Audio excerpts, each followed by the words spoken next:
I don't think people understand just how common anxiety is. But guess what?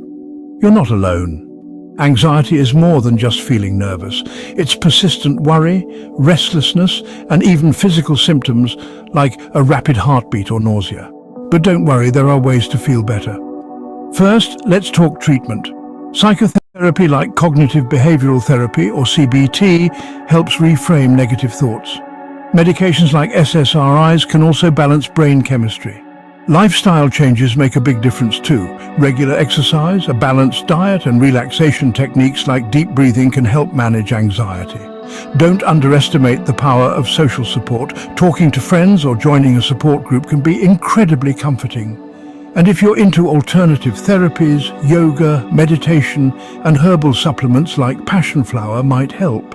Remember, anxiety is treatable. Early intervention